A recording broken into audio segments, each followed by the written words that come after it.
कराची से तेज बारिश बरसाने वाला सिस्टम रूठ गया। महकमा मौसमियात ने शहर में मूसलाधार बारिशों का इम्कान मुस्तरद कर दिया। शहर में अब सिर्फ हल्की बारिश मुतवक्के है। मजीद जानते हैं चीफ मेट्रोलॉजिस्ट के साथ मौजूद डॉन न्यूज की नुमाइंदा अनम मशकूर से। अनम, क्या कहना है चीफ मेट्रोलॉजिस्ट का?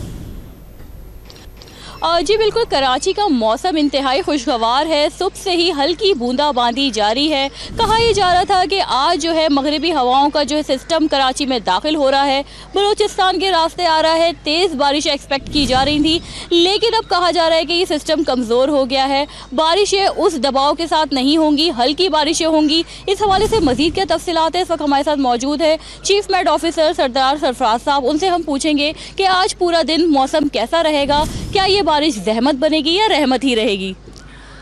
देखिए, कराची में कोई बहुत तेज़ बारिश का तो इम्कान अब तो बिल्कुल ही ख़त्म हो गया है। पहले भी मैं यही कह रहा था कि तेज़ बारिश, उतनी बहुत तेज़ बारिश नहीं है। शायद दुबई की सूरत हाल देख कर लोग जो है ना वो कुछ ज़्यादा चौंक गए थे, और उसकी बेसिक वजह ये है कि जो अगर बिल्कुल ईस्टवर्ड सिस्टम की मूवमेंट होती, हवाओं का रुख इस तरफ होता, तो फिर ज़्यादा इम्कान था कराची में मॉडरेट बारिश। हम तो लाइट टू मॉडरेट और किसी इक्का दुक्का जगह पे हैवी फॉल्स का कह रहे थे, लेकिन अब उसका इम्कान कम हो गया है। अब लाइट रेन और ड्रिजल के चांसेस हैं कराची में, इसलिए कि जो मेन कोर है सिस्टम की वो बलूचिस्तान के ऊपर है और उसका रुख मजीद शुमाल मशरक की जानिब है। ऐसा चीफ मेट ऑफिसर मौजूद थे जो कि बता रहे थे कराची वालों को ये सुहाना मौसम एंजॉय करने के लिए सिर्फ आज और कल तक का वक्त है। 2 दिन जो है मतलब अबर आलूद रहेगा, जिसके बाद जो है फिर सनी डेज शुरू हो जाएंगे और गर्मी की तरफ जो है मौसम जाना शुरू हो जाएगा। और इस वक्त कराची में तेज़ बारिश का कोई इम्कान नहीं है। हल्की बूंदाबांदी का सिलसिला आज रात तक जारी रहेगा। जी।